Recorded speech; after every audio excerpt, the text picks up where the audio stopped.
Greetings and Hotep. Okay, so it is now 7:44 a.m. and the sun is completely up. Now, I just posted a white van that was sitting out here, and I was asking God, divine creator of this fine universe, are we talking? Are we talking truthfully without cloaks? Was the white van a legit van, and was the intention of the occupants of the white van legit? No.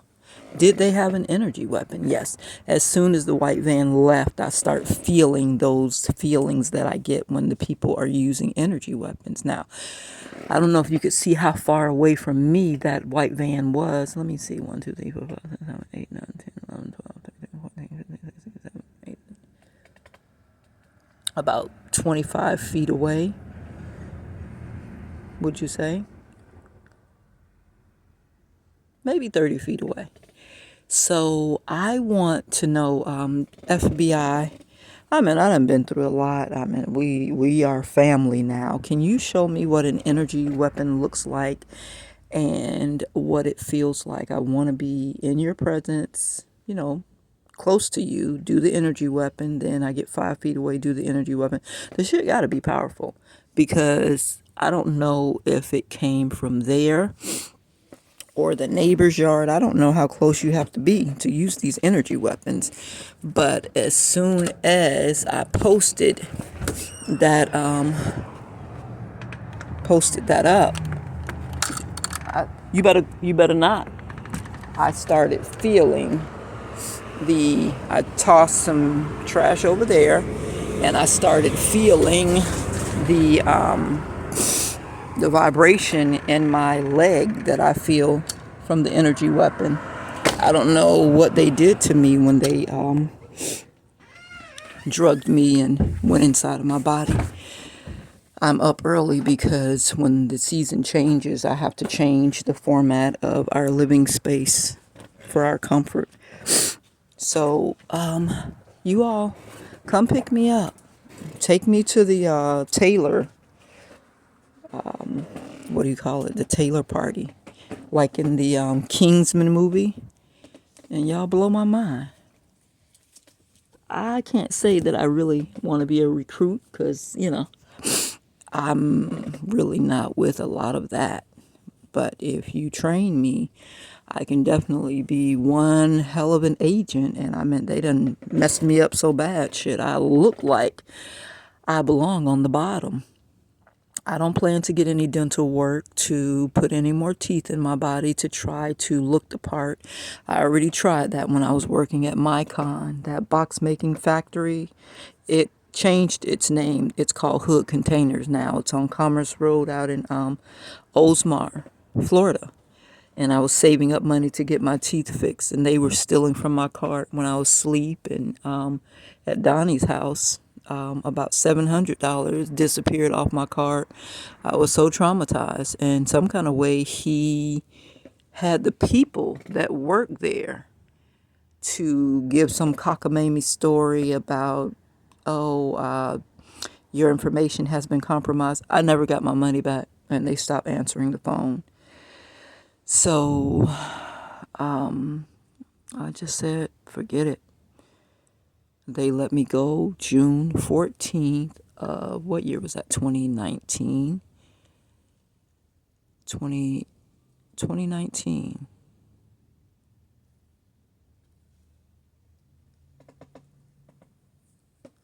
I don't know, 2018, 2019. I'd have to go back to my notes.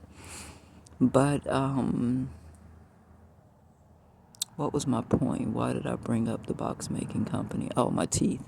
I was saving up money to get my teeth fixed, and everybody knew that, but everybody kept coming and asking me for money, chipping away at the money, stealing money. It's like, bitch, you can stay the way you are. I guess that's what they thought.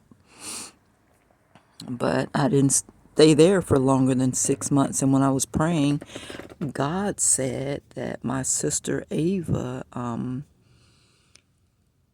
did something to get custody of my children. She was getting checks, and They must have been getting a disability check for me so that you can't work a certain amount of hours if you're getting a disability check.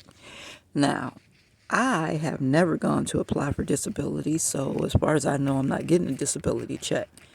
But this is the things that people do behind your back, to fuck up your life. You got your life planned one way and they got it planned another way for money. And it's pretty despicable, Ava. Just shame on you. I mean, what is your problem? Money hungry. You probably can't help it, just like your grandma, right? Irene P. Scarborough. But you shouldn't use other people to get your goals accomplished in that way.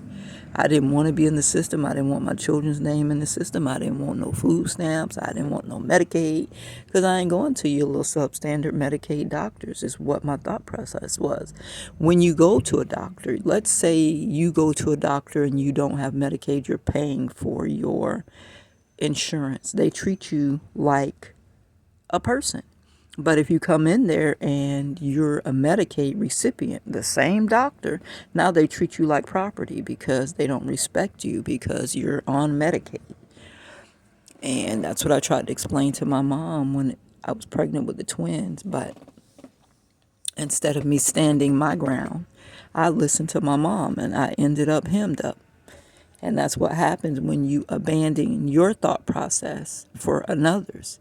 If they think that way, let them live their life the way they think. But the way you think, you should live your life based on the thoughts that come to you that you resonate with.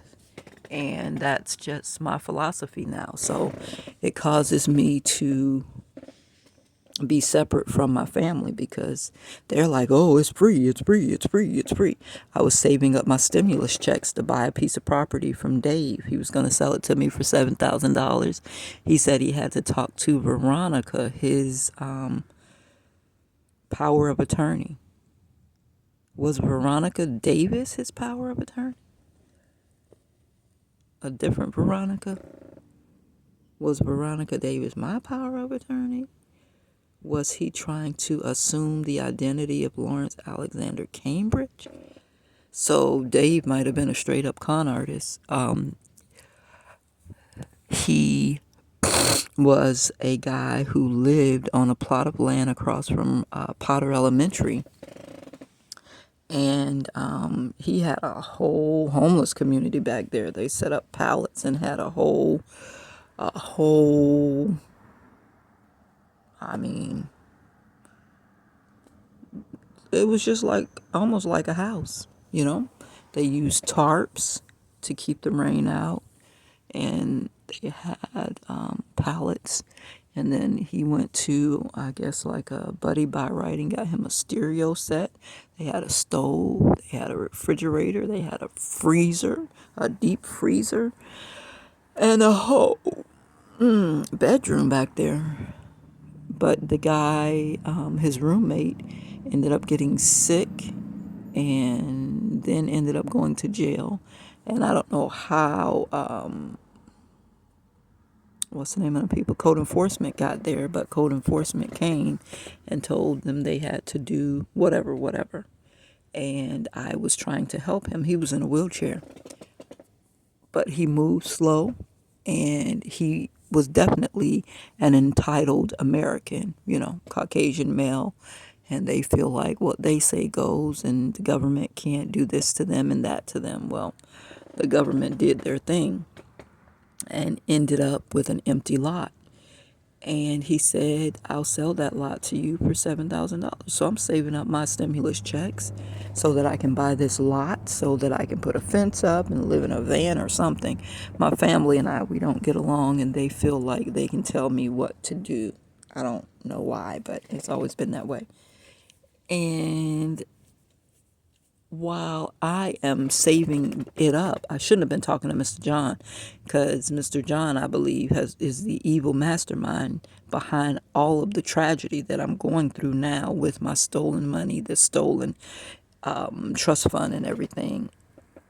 Mr. John is like, well, do you know the benefits you could get from disability if, you put your daughter on disability? And I'm like, bitch, disability means a disability. Well, he was saying because the baby daddy was a full-time, well, I'm going to try to, was a crackhead off and on, right? That my daughter automatically had disabilities and she deserved the disability, right? And I was thinking, well, if you put my daughter on disability, that's going to thwart her life. And he was saying, you will have the finances to take care of her. She has access to the base. What's the name of that place? You go out to the base commissary, and you could be benefiting from the discounts that you can get to buy food, clothes, electronics, and everything like that. So I guess I wasn't moving on his advice. So they devised a plan to do it behind my back. Now, if Mr. John really cared about me and my children, he would have said, listen, I'm going to help you. You come here, we're going to meet. I was going to his house almost every day anyway. And I'm going to help you get these benefits for your daughter, and this will help you. They went behind my back and did it without my knowledge. And then in the interim, they're trying to get me committed to an insane asylum because they don't want to have to deal with my resistance. And they know if I find out, it's going to be some, why did I want to say first table moving, then flower bringing and sad song singing? Because I'm not into physically trying to hurt anybody, but I got a mean prayer game. All right, well, let me get off of here. It was 11:47 when I said that. I keep seeing 13, a culmination of 13, and I keep saying, God, is that a literal death? And I keep getting no. It's transitioning. It's evolving. So I'm evolving. My life is evolving, and I think Dave is connected to Galvin for some reason. I keep hearing that Camaro. He used to have a black Camaro, and I keep hearing that car, and I associate it with Galvin. And when the roof fell right after the storm, I thought, wait a minute now. I don't know why whenever I see people wearing red, I always get a little alarmed. But people can wear red without being an initiate into some kind of secret society or coven.